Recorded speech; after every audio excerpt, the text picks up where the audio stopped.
আল্লাহ বলছেন পৃথিবীর জমিনে যদি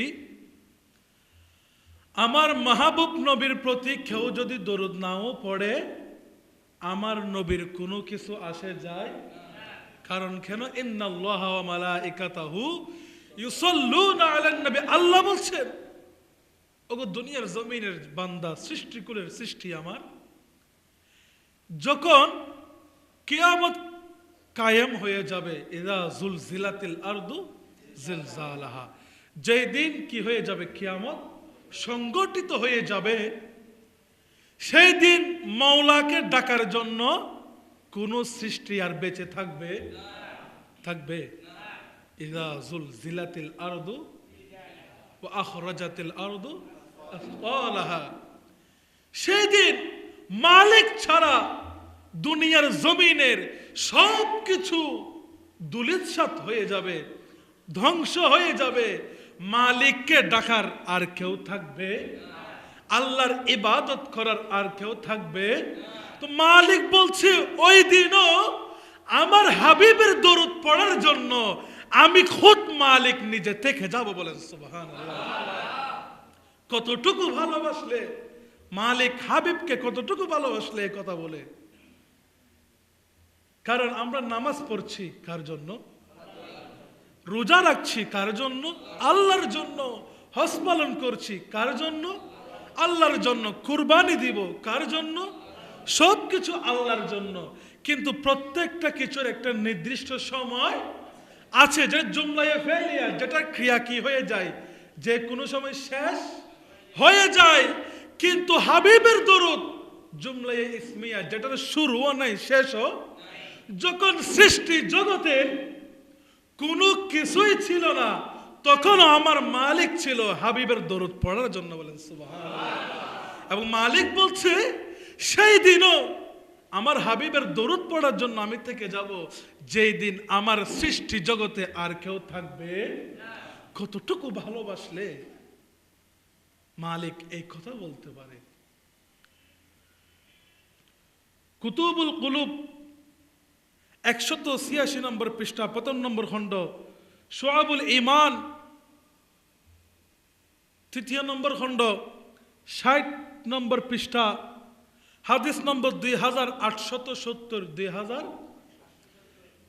জুমার দিনে আই হাই হাই হাই দরুদ শরীফের এমন একটা ফজিলত বর্ণনা করেছেন, যে ব্যক্তি জুমার দিন ফজরের নামাজ জামাতে আদায় করে, মানে শুক্রবারের সকালের নামাজ জামাতে আদায়, কিন্তু আফসোস আমাদের নামাজ চলে যায় ঘুমে।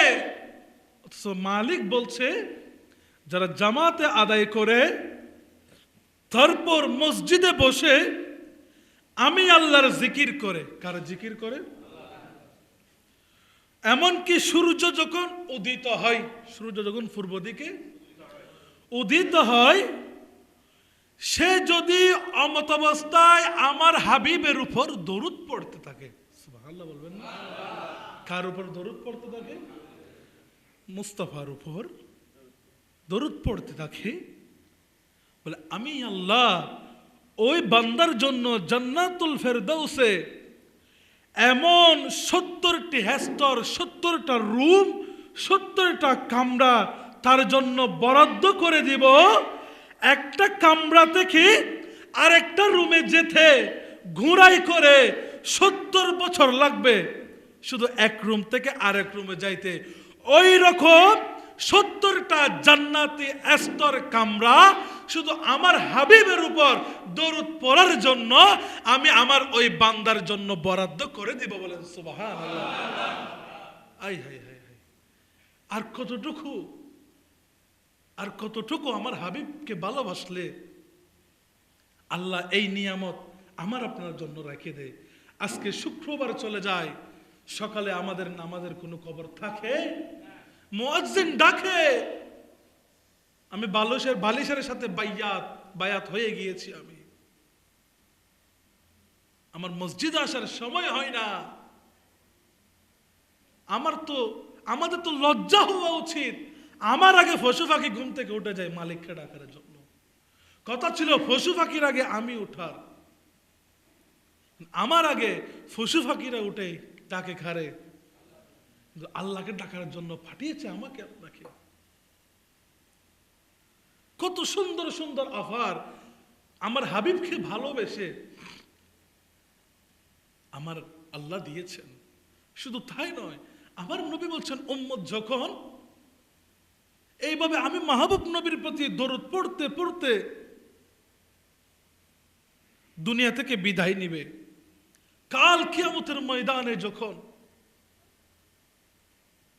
সব হিসাব নিকাশ হিসাব কিতাব হয়ে যাবে, যারা চিরস্থায়ী জান্নাতে চিরস্থায়ী চলে যাবে, যারা হেস্তায়ী চিরস্থায়ী ভাবে জাহান্নামে তারা জাহান্নামে, হিসাব নিকাশ ক্লোজড, আর কোনো হিসাব নিকাশ নাই। যখন সবাই সবার জায়গায় হিসাব নিকাশ হিসাব কিতাব হয়ে যাবে, কিভাবে?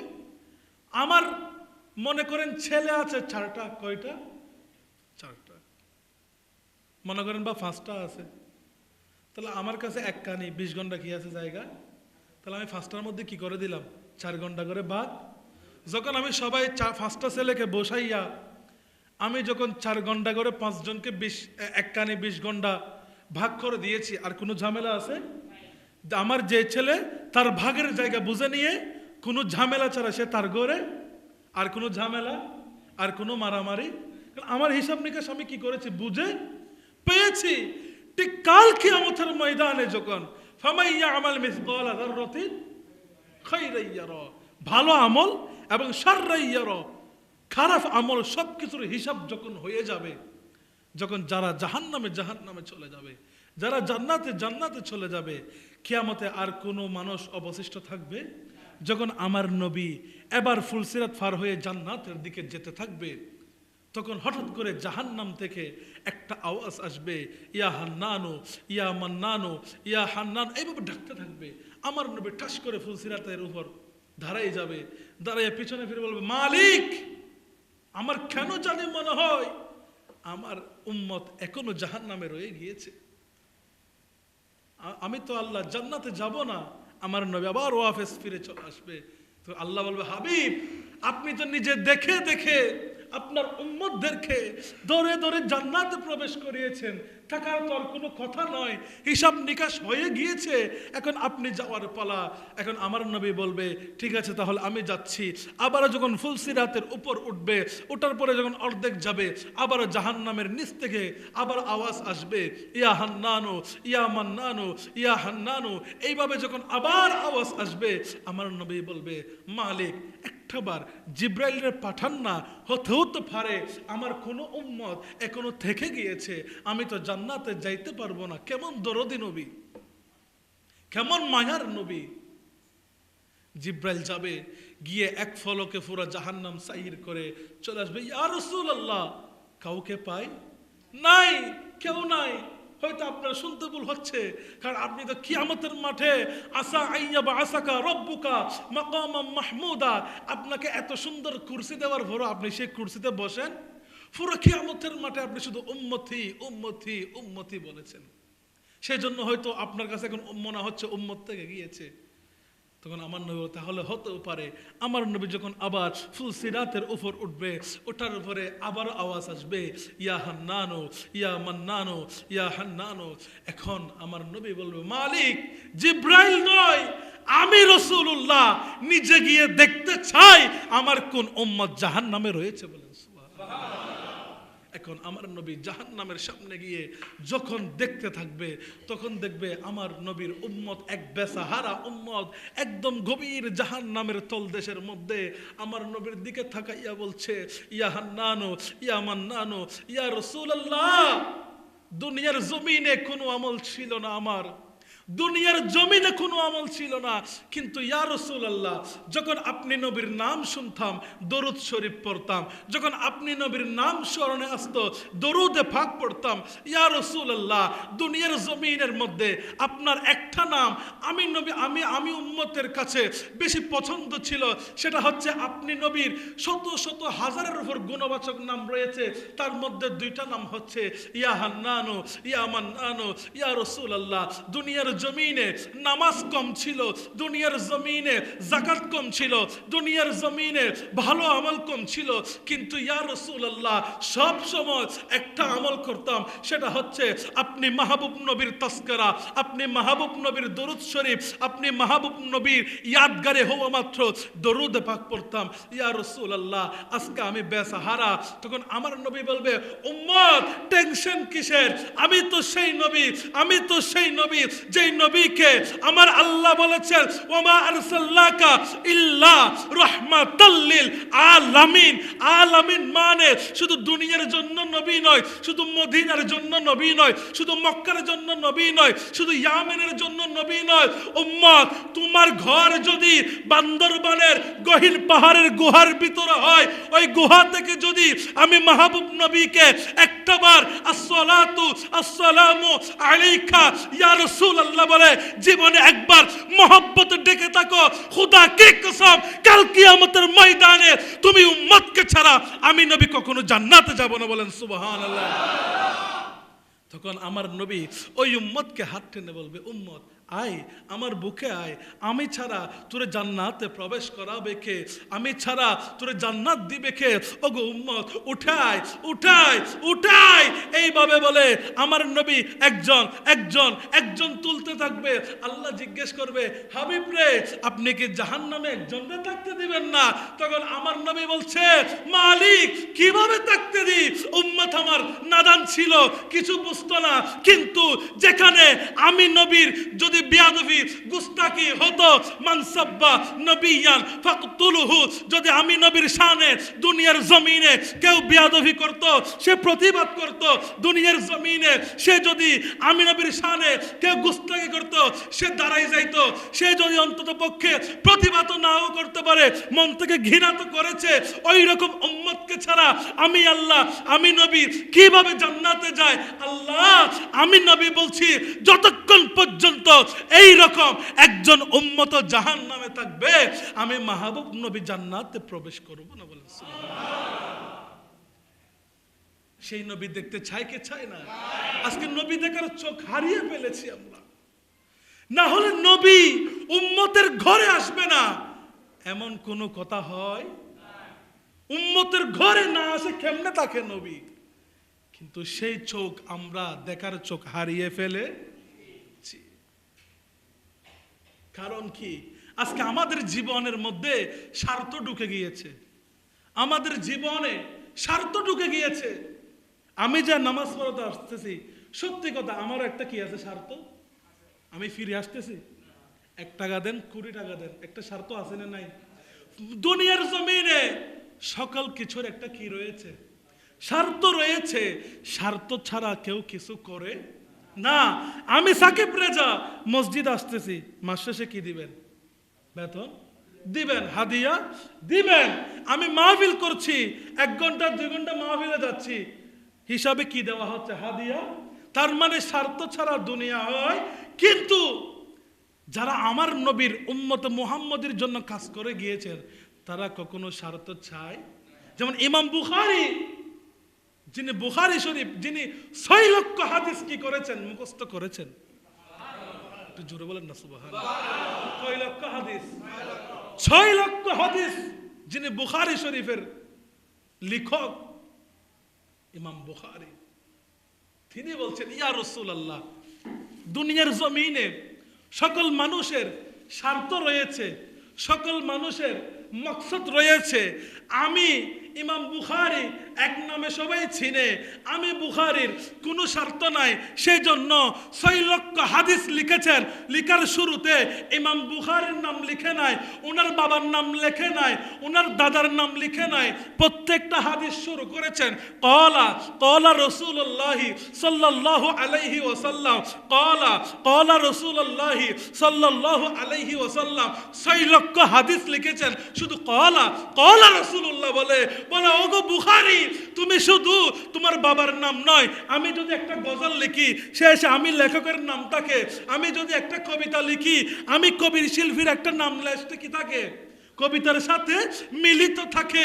আমি যদি একটা গদ্যাংশ লিখি, গদ্যাংশের শেষে আমাদের দেশ কবি অমুক লেখা থাকে কি থাকে না? তাকে আমি যখন একটা ওয়াকিয়া লিখি, আমি যখন একটা মসজিদ বানাই, মসজিদের নিচে লেখা থাকে দাতা সদস্য অমুক, লেখা থাকে কি থাকে না? আমার নবী বলছেন, ওগো আবু আব্দুল্লাহ, ওগো ইমাম বুখারী, তুমি কেন প্রত্যেকটা হাদিসের শুরুতে শুধু ক্বালা রাসূলুল্লাহ সাল্লাল্লাহু আলাইহি ওয়াসাল্লাম কেন রেখেছো? তখন বলছে, ইয়া রাসূলুল্লাহ, দুনিয়ার মানুষের স্বার্থ থাকতে পারে, আমি ইমাম বুখারীর স্বার্থ হচ্ছে আল্লাহ এবং আপনি মাহবুব নবীকে রাজি করান। কে বলে আমার নবী মারা গিয়েছে? ইমাম বুখারী বলছে, তোমার নিয়ত সহি করো। সেজন্য বুখারী শরীফের প্রথম পৃষ্ঠার প্রথম হাদিস হচ্ছে ইন্নামাল আমালু বিন্নিয়াত। তোমার নিয়ত যদি পরিষ্কার থাকে, তোমার মাকসুদ যদি পরিষ্কার থাকে, তোমার ভাঙ্গা করেও আমার মদিনাওয়ালা হাজির হয়ে যাবে। বলেন সুবহানাল্লাহ। কিভাবে? যখন ইমাম বুখারী খানায়ে কাবার মধ্যে গেল, যখন 30 খণ্ড বুখারী লিখে কাবার সামনে গেল, কাবা ডাক দিয়ে বলে, ওগো ইমাম বুখারী, তুমি এসেছো কি জন্য? আসছো ভালো কথা, কিন্তু তুমি এগুলো নিয়ে দাঁড়ায় আছো কেন? কিছু তো বলো। বলে, আমি কি বলবো? মানুষ খানায়ে কাবার মধ্যে আসে, হেরেম দিয়ে ঢুকে, খানায়ে কাবা দেখলে আল্লাহর কাছে অনেক ফরিয়াদ করে, আমি তোমার কাছে কি ফরিয়াদ করব? আমি তো ইমাম বুখারী শরীফ লিখেছি, যে উম্মতে মুহাম্মদের জন্য, যে মায়ার নবীর প্রেমে পড়ে লিখেছি, যে মায়ার নবীর শানে লিখেছি। আমি তো সেই কাবা মদিনা ওয়ালাকে দেখাতে চাই। তিনি যদি কবুল করে, তখন তুমি কাবার কাছে আসবো দোয়া চাওয়ার জন্য। বলেন সুবহানাল্লাহ। আমি বললে সেটা দলিল হবে? আমার দাদা বললে দলিল হবে? আমার বাবা বললে দলিল হবে? ইমাম বুখারী বলছে, যে কিতাব আমরাও পড়ি তারাও পড়ে, যে কিতাব আমরাও পড়ি আহলে হাদিসরাও পড়ে, তাহলে ইমাম বুখারীকে অস্বীকার করা যাবে? তিনি বলছেন, তুমি নবী মারা বলছো, আমি ইমাম বুখারী বলছি। আমি যখন মদিনাতুল মুনাওয়ারায় গেলাম, মদিনাতুল মুনাওয়ারায় যাওয়ার পরে বুখারী শরীফের সব কিতাব লিখিত হাদিস নিয়ে আমার নবীর রওজার সামনে লিখে দিলাম। রাখার পরে আমি বললাম, ইয়া রাসূলুল্লাহ, আমি তো হাদিসের শুরুতে ক্বালা ইমাম বুখারী বলি নাই, ক্বালা আবু আব্দুল্লাহ বলি নাই, ক্বালা ইসমাইল বলি নাই, আমি বলেছি ক্বালা রাসূলুল্লাহ। ইয়া রাসূলুল্লাহ, সব নিসবত আপনার দিকে দিয়েছি, শুধুমাত্র আমার টাকা পয়সার জন্য নয়, ধন দৌলতের জন্য নয়, শুধুমাত্র আপনার উম্মতে মুহাম্মদের খেদমতের স্বার্থে 6 লক্ষ হাদিস মুখস্থ করেছি। তার মধ্য থেকে 3 লক্ষ পরিমাণ হাদিস বুখারী শরীফে আমি তুলেছি। ইয়া রাসূলুল্লাহ, এই বুখারী শরীফ বিফলে যাবে যদি আপনি মদিনাওয়ালা রওজা থেকে সিগনেচার না দেন। ততক্ষণ পর্যন্ত এই বুখারী কবুল হবে না। ইয়া রাসূলুল্লাহ, আপনি একটু করে দয়ার নজর দিন। এই কথা বলতে দেরি, কিন্তু মদিনা থেকে আওয়াজ আসে না। ইমাম বুখারী বলছেন, ইয়া রাসূলুল্লাহ, তাহলে আমি তো উম্মত হওয়ার যোগ্য না, কেমনে আমি বুখারী লিখবো? যখন এই কথা বললো, আমার নবী 2 হাত বের করে দিয়ে বলছে, কে বলেছে বুখারী তোমাকে আমি নবী কবুল করি নাই? আমি আজকে মদিনার রওজা থেকে বলছি, তুমি ইমাম বুখারীকে আমি মদিনাওয়ালার দফতরে কবুল করে নিয়েছি। বলেন সুবহানাল্লাহ। সেই দিন মদিনার মধ্যে বড় বড় শায়খরা দেখেছেন আমার নবীর মুজিজা। আমরা নয়, বিভিন্ন পুরানা কিতাব যারা মাদ্রাসায় পড়েন দেখবেন, তৎকালীন মদিনার বড় বড় গভর্নররা পর্যন্ত লিখছে যে আমরা সারা জীবন বলতাম সেই নবী মারা গিয়েছে, কিন্তু সেই দিন দেখলাম আমার নবীর জিন্দা হাত বের হয়ে ইমাম বুখারীকে জড়ায় ধরতে। বলেন সুবহানাল্লাহ। কে বলেছেন নবী মারা গিয়েছে? আরে নবী চাওয়ার চোখ আমি হারিয়ে ফেলেছি। ইমাম জালালউদ্দিন সুয়ুতি বলছে, আমি কোনো মাসালা যদি ভুলে যাই, আমি যদি কোনো মাসালা ভুলে যাইতাম, শুধু চোখ বন্ধ করে ইয়া রাসূলুল্লাহি উনজুর হালানা বলতে দেরি, আমার নবী গায়েবী ভাবে আমি জালালউদ্দিন সুয়ুতিকে দিদার দিয়ে সাহায্য করতে দেরি করতো না। বলেন সুবহানাল্লাহ। কে বলেছে আমার নবী মারা গিয়েছে? কে বলেছে আমার নবী? না, নবী দেখার চোখ আমি মেরে ফেলেছি, কারণ আমার ভিতরে লোভ হিংসা ঢুকে গিয়েছে। ও হে যুবক, তুমি আজকে ভাইরাল শায়েখদের কথা শুনে শুনে আমার নবীর শানে বেয়াদবি করো। আমি দান তুললাম জমিন থেকে, দান তুলে গোলার মধ্যে রেখে দিলাম, কিন্তু গোলার নিচে যে ইন্দুরে খেটে বসায় রাখছে সেই খবর আমার 3 মাস পরে যখন আমি গুলা খুললাম, গুলার ভিতর সিটেঙ্গে বসায় বলে সুবা, সুবা সারা আর কোনো ধান, সুবা রেখে গেছে ভিতরের দান চাউল, আমার ঘরের ইঁদুর বেড়া কেটে খেয়ে চলে গেছে, সেই খবর আমার নাই। আমার কলবের ভিতরে আমি নামাজ রেখেছি, হজ রেখেছি, দান রেখেছি, সদকা রেখেছি, সব রেখেছি। আরেক পাশে রেখে দিয়েছি লোভ, লালসা, হিংসা, গালাগালি।